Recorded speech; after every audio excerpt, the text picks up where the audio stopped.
Hello everyone and welcome to instant biology by doctor Neelabh. जैसा कि आपको जानकारी है कि हम लोग अपने चैनल के ऊपर न्यूमेरिकल नॉकआउट सेशन कंटिन्यूसली लेकर के आ रहे हैं। ऑलरेडी इसके पीछे हम लोग 2 वीडियोस बना चुके हैं न्यूमेरिकल नॉकआउट सेशंस के। उसमें हम लोगों ने बायोकेमिस्ट्री के अलग अलग टॉपिक्स के बारे में न्यूमेरिकल्स करवाए थे। आज का जो सेशन है, आज के सेशन में हम लोग thermodynamics and order of reactions के कुछ न्यूमेरिकल्स लेकर के आया हूँ और इस सेशन में मैं आपको जो इम्पॉर्टेंट फार्मूलाज हैं उसके बारे में भी आपको बताऊंगा और बताऊंगा कि इससे रिलेटेड और कौन से क्वेश्चंस आ सकते हैं। तो न्यूमेरिकल नॉकआउट सेशन का thermodynamics and order of reaction के ऊपर ये सेशन रहेगा। इससे रिलेटेड जो भी जो आपका PDF होगा, यानी कि इस लेक्चर का जो भी PDF होगा वो आपको टेलीग्राम ग्रुप के ऊपर मिल जाएगा। और एक नया हम जल्दी ही एक नया जो ड्राइव है वो फॉर्म करने वाले हैं और उस ड्राइव के ऊपर सारे के सारे जो भी नोट्स होंगे वो सारे के सारे वहाँ पे अपलोड कर दिए जाएंगे, तो आप वहाँ से नोट्स को डाउनलोड कर सकते हैं। और आप मुझे ये भी बता सकते हैं कि अगर आपको नोट्स वगैरह के लिए कहीं और कोई भी टेलीग्राम चैनल चाहिए तो आप उसके बारे में भी कमेंट सेक्शन में डिस्कस कर सकते हैं। तो चलिए बिना देर किए हुए आज का लेक्चर शुरू करते हैं। और सबसे पहला जो क्वेश्चन आपकी स्क्रीन पे आप देख पा रहे होंगे, तो यहाँ पे ये क्वेश्चन क्या कह रहा है, ये क्वेश्चन आप देखिए। तो 2 फर्स्ट ऑर्डर रिएक्शंस, अगर हम यहाँ पे इसको देखें तो मैं मार्क करता हुआ चलता हूँ ताकि सारी चीज़ें एक साथ समझ में आ जाएं। तो यहाँ पे देखें कि अगर 2 first order reactions convert substrate A into C, और यहाँ पे ये वाया लिखा हुआ है, via B, the rate constant for A to B is 1 per minute. यहाँ पे रेट कांस्टेंट दिया हुआ है A टू B का, एंड B टू C का जो रेट कांस्टेंट है वो is 1 per hour. The overall rate of reaction from A to C will be. तो जल्दी से यहाँ पे अगर हम लोग इसको इस पूरे क्वेश्चन को एक फ्लो चार्ट के फॉर्म में लिखने की कोशिश करें तो ये कह रहा है कि अगर मान लीजिए कि एक सबस्ट्रेट है A और इस सबस्ट्रेट को हमें C में लेके जाना है लेकिन वाया B लेके जाना है, तो A टू B और B टू C जाना है। अब ये कह रहे हैं कि जो रेट कांस्टेंट है इस इक्वेशन का, A टू B वाली इक्वेशन का जो रेट कांस्टेंट है वो 1 पर मिनट दिया हुआ है। कितना दिया हुआ है? यहाँ का जो रेट कांस्टेंट दिया होगा वो दिया हुआ है 1 पर मिनट, और यहाँ का इस इक्वेशन का जो रेट कांस्टेंट दिया हुआ है वो दिया हुआ है 1 पर आवर, 1 पर आवर। ठीक है, तो overall rate of reaction from A to C, जो ओवरऑल रेट ऑफ रिएक्शन है वो कितना होगा।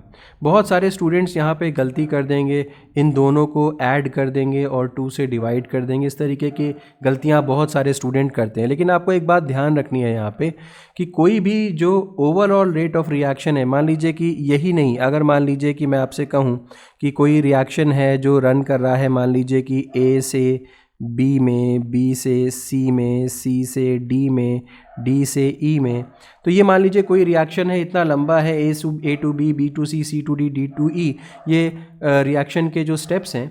अब याद रखिएगा कि ये जो रिएक्शन की जो ओवरऑल रेट कांस्टेंट होगा, यानी कि जो रिएक्शन का जो ओवरऑल रेट ऑफ रिएक्शन होगा, हमेशा याद रखिएगा overall rate of reaction, overall rate of reaction जो होगा वो हमेशा स्लोएस्ट स्टेप के रेट के बराबर होता है, स्लोएस्ट स्टेप रेट के बराबर होगा। तो ये बात याद रखने वाली है।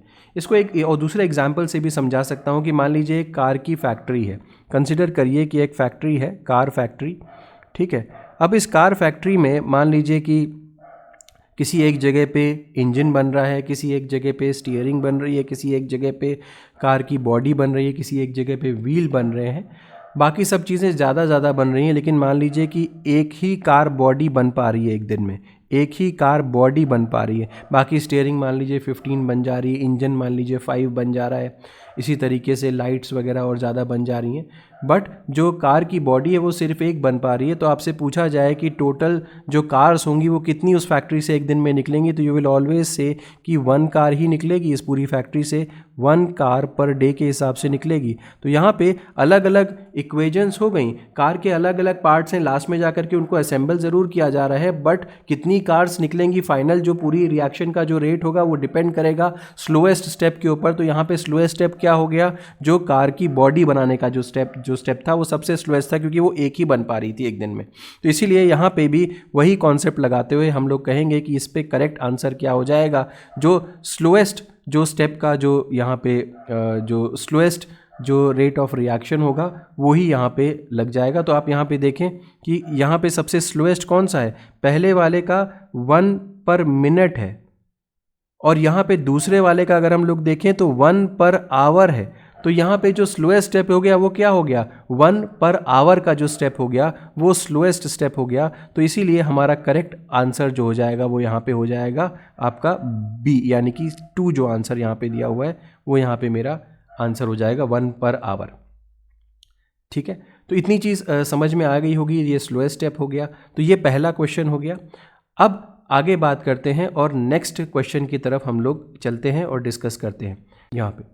तो the internal energy of a gas is increased by 1 joule when it is compressed by a force of 1 newton through 2 meters. The heat exchange of the system is. तो ये क्वेश्चन जो है वो थर्मोडायनेमिक्स से रिलेटेड है, आपको idea हो गया होगा। तो ये क्वेश्चन नंबर 2 हो गया हमारा। इससे पीछे वाला जो क्वेश्चन था वो क्वेश्चन नंबर 1 था। अब ये क्वेश्चन जो है वो थर्मोडायनेमिक्स से रिलेटेड है। तो थर्मोडायनेमिक्स में यहाँ पे हम देख लेते हैं कि कौन कौन सी टर्मिनोलॉजी दी हुई है, उसके बाद इस पे काम शुरू करते हैं। यहाँ पे हमें इंटरनल एनर्जी दी हुई है, internal energy of a gas increases by 1 joule. तो इंटरनल एनर्जी का जो चेंज होगा वो 1 जूल है। When it is compressed by a force of 1 newton, force दिया हुआ है और डिस्टेंस दिया हुआ है 2 मीटर का। Heat exchange of the system is. तो यहाँ पे अगर आपने अगर थर्मोडायनेमिक्स के अलग अलग लॉज पढ़े होंगे तो जो इंटरनल एनर्जी का जो कॉन्सेप्ट है उसमें ये फॉर्मूला आता है। ज़रा मैं यहाँ पे लिखता हूँ और आप देखिए आपको रिकॉल कर पा रहे हो कि नहीं। तो delta U is equals to delta Q plus delta W। तो delta U is equals to delta Q plus delta W। तो यहाँ पे अगर हम इसको लिखने की कोशिश करें तो डेल्टा U क्या है, यहाँ पे मैं सीधे सीधे U लिखता हूँ। तो इंटरनल एनर्जी है, लेकिन क्योंकि डेल्टा शब्द इसके पीछे आया हुआ है तो आप कह सकते हैं कि ये चेंज इन इंटरनल एनर्जी है। Q क्या हो गया, Q आपका हीट है। यहाँ पर भी क्योंकि हीट चेंज डेल्टा Q लिखा हुआ है तो हीट चेंज है, यहाँ पे मैं W लिखता हूँ सिर्फ। तो W क्या हो गया, W यहाँ पे हो गया आपका वर्क डन। अब इस फॉर्मूले को मैं थोड़ा सा मॉडिफाई कर सकता हूं, क्योंकि वर्क डन को मैं F इंटू डी लिख सकता हूं, फोर्स इंटू डिस्प्लेसमेंट या डिस्टेंस मैं यहाँ पे लिख सकता हूं। बाकी चीज़ें मैं वैसी की वैसे ही लिख देता हूं, डेल्टा Q प्लस और ये हो गया मैंने यहाँ पे डेल्टा U लिख दिया। इतनी चीज़ तो समझ में आ गई होगी।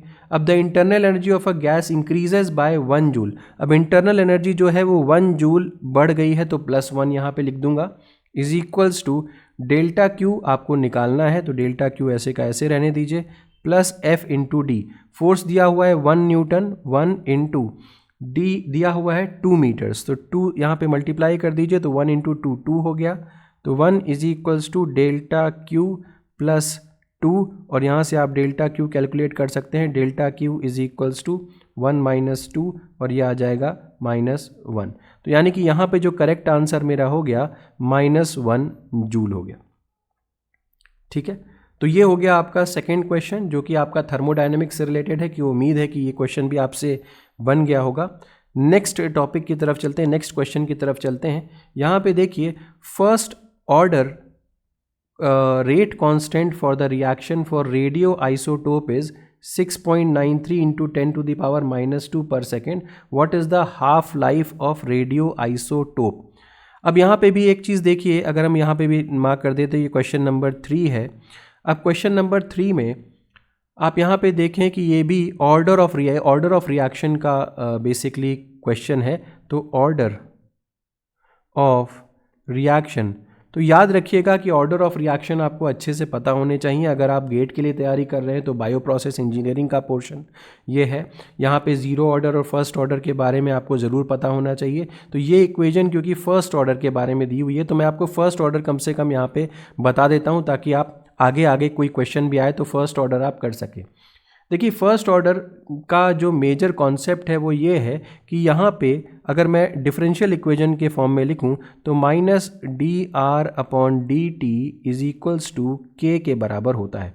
यानी कि जो रेट ऑफ द रिएक्शन है d r by d t का मतलब क्या हो गया, डी आर आर का मतलब यहाँ पे क्या हो गया, रिएक्टेंट कंसेंट्रेशन, रिएक्टेंट कंसेंट्रेशन। अब रिएक्टेंट कंसेंट्रेशन क्या हो रहा है, जैसे जैसे टाइम बढ़ रहा है वैसे वैसे रिएक्टेंट का कंसेंट्रेशन कम होता चला जाएगा। अब ऑब्वियसली रिएक्टेंट का कंसेंट्रेशन तो कम हो रहा है बट रेट ऑफ रिएक्शन जो है वो रिएक्टेंट के कंसेंट्रेशन के ऊपर डिपेंड नहीं कर रहा। यानी कि रिएक्शन कितनी तेज जाएगा ये रिएक्टेंट के कंसेंट्रेशन के ऊपर ना डिपेंड करके एक कांस्टेंट वैल्यू के ऊपर डिपेंड करता है और उसको हम लोग बोलते हैं के का मतलब क्या हो गया, यहाँ पे के का मतलब हो गया रेट कांस्टेंट। के क्या है यहाँ पे, रेट कांस्टेंट है। ये है बेसिकली ये आपका जीरो ऑर्डर का कॉन्सेप्ट होता है। ये किसका कॉन्सेप्ट है, ये आपका है जीरो ऑर्डर का कॉन्सेप्ट, जीरो ऑर्डर का। लेकिन अगर यही चीज़ मैं फर्स्ट ऑर्डर काइनेटिक्स के बारे में बात करूं तो फर्स्ट ऑर्डर में आपका यहाँ पे जो रेट की जो वैल्यू है या रेट का जो टर्म है वो भी यहाँ पे देखने को मिल जाता है। यानी कि अगर मैं देखूं तो minus d r by d t is equals to k into r. यानी कि यहाँ पे के इंटू आर, यहाँ पे मैं आर लिख सकता हूँ। यानी कि यहाँ पे मैं ये जो हो जाएगा ये क्या हो जाएगा, ये बेसिकली रिएक्टेंट के कंसेंट्रेशन के ऊपर डिपेंड कर रहा है। यानी कि रिएक्टेंट का कंसेंट्रेशन अगर आप तेज करोगे, ज़्यादा बढ़ा दोगे रिएक्टेंट का कंसेंट्रेशन तो क्या हो जाएगा, rate of the reaction fast हो जाएगा, तेज़ी से काम करने लगेगा, वेलोसिटी ऑफ द रिएक्शन ज़्यादा हो जाएगी। रिएक्टेंट का कंसेंट्रेशन कम करिएगा तो वेलोसिटी ऑफ द रिएक्शन कम हो जाएगी। तो ये था हमारा ज़ीरो ऑर्डर और ये है मेरा फर्स्ट ऑर्डर। ठीक है, तो यहाँ पे क्वेश्चन जो है वो फर्स्ट ऑर्डर के बारे में पूछा गया है। तो फर्स्ट ऑर्डर के में अगर देखें तो एक हाफ लाइफ टर्म आता है फर्स्ट ऑर्डर रिएक्शन काइनेटिक्स में। अब आपको ये समझ में आ गया होगा कि फर्स्ट ऑर्डर होता क्या है। यहाँ पे जो रेट ऑफ द रिएक्शन है वो रिएक्टेंट के कंसेंट्रेशन के ऊपर डिपेंड करता है। तो ये एक मेजर चीज़ समझ में आ गई होगी, जीरो ऑर्डर रिएक्शन समझ में आ गया होगा। अब जरा देखने की कोशिश करते हैं कि हाफ लाइफ का क्या कॉन्सेप्ट है।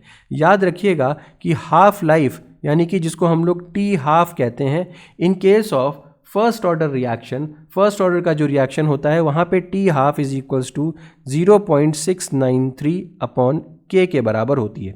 तो फिलहाल इस रिएक्शन में मुझे ये फॉर्मूला या इस इक्वेशन में मुझे इसी फॉर्मूले की ज़रूरत है। पीछे जो मैंने फॉर्मूले आपको बताए वो बेसिकली आपको एक रिकॉल कराने के लिए था कि जीरो ऑर्डर और फर्स्ट ऑर्डर आपको पता होना चाहिए। हालांकि इसके अलावा दो और इक्वेशन है, इंटीग्रल इक्वेशन भी है और दोनों की ही इंटीग्रल इक्वेशन भी है, लेकिन फिलहाल के लिए अभी मुझे उसकी ज़रूरत नहीं है। मैं बस आपको इंट्रोड्यूस करवाना चाहता था कॉन्सेप्ट से। तो t half is equals to 0.693 upon k. यहाँ पे के की वैल्यू मुझे अगर आप देखें तो दी हुई है और के की वैल्यू क्या थी, यहाँ पे के था क्या था, रेट कांस्टेंट था और 6.93 इंटू 10⁻⁻² दिया हुआ था। तो ऐसे लिख सकते हैं 0.693 अपॉन 6.93 इंटू 10⁻⁻² करके ये दिया हुआ है। तो अगर मैं इसको सॉल्व करने चलूँ तो ये टी हाफ की वैल्यू मेरी कितनी आ जाएगी, यहाँ से आप इसको काट सकते हैं और ये आ जाएगा 10 और ये इसको आप और लिख सकते हैं 1/10⁻⁻1 आ जाएगा, या इसको उल्टा कर दीजिए तो 10 सेकेंड्स आ जाएगा, 10 सेकेंड्स। तो ज़रा देखते हैं कि हमारे पास ऑप्शन में है, जी हाँ फर्स्ट ऑप्शन मेरा 10 सेकेंड्स दिया हुआ है, तो मेरा ये करेक्ट ऑप्शन हो गया। आइए आगे बढ़ते हैं और नेक्स्ट क्वेश्चन की तरफ चलते हैं। ये मेरा क्वेश्चन नंबर 3 तक हमने डिस्कस कर लिया था और ये मेरा हो गया क्वेश्चन नंबर 4। क्वेश्चन नंबर 4 हो गया, ठीक है। तो अब देखते हैं, ये बड़ा इंटरेस्टिंग सा क्वेश्चन है, लेकिन हालांकि यहाँ पे कोई भी आपको मेजर कॉन्सेप्ट नहीं यूज़ करना, बस लॉजिक से ही ये क्वेश्चन बन सकता है, काफ़ी इंटरेस्टिंग है। देखते हैं, द एफिशिएंसी, मैं इसको मार्क करता हुआ चलता हूँ, efficiency of ATP synthesis is 40%। तो यहाँ पे मैं लिख लेता हूँ एफिशिएंसी दी हुई है, एफिशिएंसी इज इक्वल्स टू 40% दिया हुआ है। क्या चीज़ का एफिशिएंसी है? ये एटीपी सिंथेसिस का एफिशिएंसी है, यानी कि एटीपी की जो सिंथेसिस होगी वो 100% ना होकर के 40% ही है। And the enthalpy of the reaction, एक रिएक्शन दिया हुआ है क्या, ADP plus IP gives off ATP। अब इस रिएक्शन में ATP का फॉर्मेशन आप देख रहे हैं और इस रिएक्शन की जो इंथैल्पी दी हुई है डेल्टा H, वो दिया हुआ है कितना, enthalpy of the reaction is 8 kilo calorie. यानी कि दूसरे शब्दों में कह सकते हैं कि ATP बनाने के लिए मुझे 8 किलो कैलोरी की ज़रूरत पड़ रही है इस रिएक्शन के हिसाब से। If an individual consumes 2000 kilo calorie, अगर एक इंडिविजुअल का जो कंजम्पशन है वो 2000 किलो कैलोरी है, 2000 किलो कैलोरी का मान लीजिए हिसाब से मैंने खाना खाया, अब ATP बनाने के लिए, हर ATP बनाने के लिए 8 किलो कैलोरी लग रही है, तो पूछ रहा है कि कितना नेट ATP प्रोडक्शन होगा। ये तो बहुत आसान सा काम है। अगर मैं कह रहा हूँ कि 2000 किलो कैलोरी, मैंने किलो कैलोरी के हिसाब से मैंने फूड कंज्यूम किया, अब एक ATP बनाने के लिए मुझे 8 किलो कैलोरी एनर्जी खर्चा हो रही है, तो 8 किलो कैलोरी से डिवाइड कर दीजिए, तो यहाँ पे हमें नंबर ऑफ़ ATPs मिल के आ जाने चाहिए। लेकिन कहानी यहीं पे ख़त्म नहीं हो रही है। ये इन्होंने बताया है कि ATP की सिंथेसिस 100% नहीं है, यानी कि जितना आपने कंज्यूम किया, इंजेस्ट किया, जितना एनर्जी आपने इंजेस्ट किया, जितने के हिसाब से आपने खाना खाया, सारी की सारी ATP में कन्वर्ट नहीं हो पाएगी, क्योंकि ऑब्वियसली कुछ हीट में कन्वर्ट होगी। तो इसका मुझे 40% निकालना पड़ेगा, उतना ही ATP बनेगा। तो निकालिए 40/100 कर दीजिए और कैलोरी से किलो कैलोरी काट दीजिए, तो ये इसको कैंसिल आउट करेंगे अगर, तो ये 0 से इधर 0 कट जाएगा और ये हो जाएगा 8 × 5, 8 5 = 40, और ये आ जाएगा इसको सॉल्व करने पे 100 ATP का नंबर आ जाएगा। दैट मीन्स मेरे पास यहाँ पे ऑप्शन में सेकेंड ऑप्शन दिया हुआ है, तो करेक्ट ऑप्शन हो गया 2।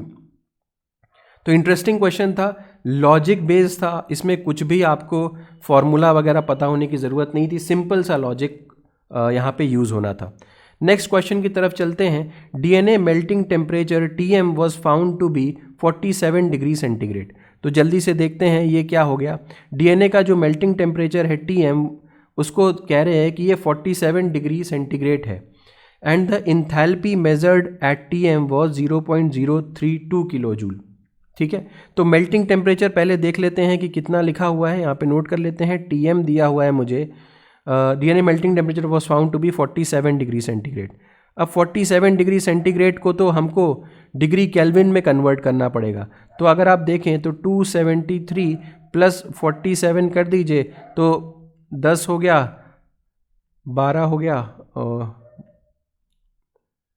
ये 320 डिग्री केल्विन आ जाएगा। तो कितना आ गया, 320 डिग्री केल्विन, ये मेरा टेम्परेचर हो गया। इतनी बात तो समझ में आई। अब इंथैल्पी का मेजरमेंट दिया हुआ है 0.032 किलो जूल। तो इंथैल्पी कितना दिया हुआ है जी, डेल्टा H दिया हुआ है 0.032 किलो जूल दिया हुआ है।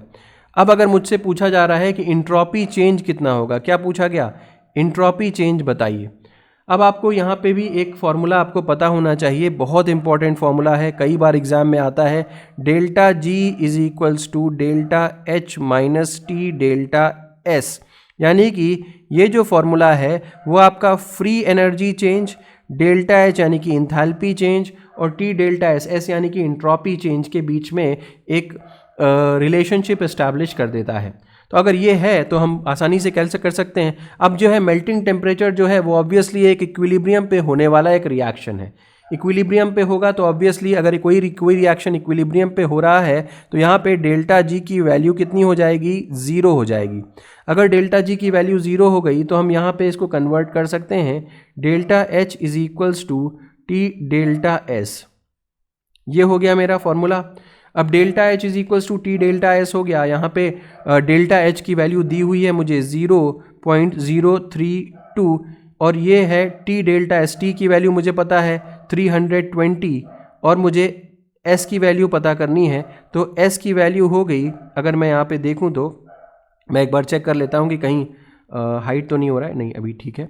तो ये हो गया, तो डेल्टा S की वैल्यू कितनी हो जाएगी, 0.032/320। अब इसको काट दीजिए इससे, तो 1 2 3 और ये 4, 10⁴ इधर आ जाएगा। अब मैं इसको सॉल्व करने चलूँ तो आंसर कितना हो जाएगा, 10⁻⁻4 किलो जूल आंसर आ जाएगा। 1 × 10⁻⁻4 करेक्ट ऑप्शन है, यानी कि ये मेरा सेकंड वाला करेक्ट ऑप्शन हो जाएगा। ठीक है, तो ये कुछ क्वेश्चंस थे जो कि रिलेट कर सकते हैं आप, काफ़ी इंपॉर्टेंट क्वेश्चंस हैं, कई बार इस तरीके के क्वेश्चंस आए हुए हैं। यहाँ पे अलग अलग टॉपिक के साथ मैंने आपको बेसिक कॉन्सेप्ट भी दिए कि इस तरीके के क्वेश्चंस को कैसे सॉल्व कर सकते हैं। तो वीडियो एंड करने से पहले आपसे एक बहुत इंपॉर्टेंट चीज़ के ऊपर डिस्कशन करना है। हालांकि ज़्यादातर सीट्स फुल हो चुकी है, लेकिन फिर भी मैं आपको यहाँ पे बताना चाहता हूँ कि हमारा गेट बीटी का क्रैश कोर्स शुरू होने वाला है, और गेट बीटी के क्रैश कोर्स में बहुत सारी एडवांटेजेस फीचर्स आपको यहाँ पे मिलने वाले हैं।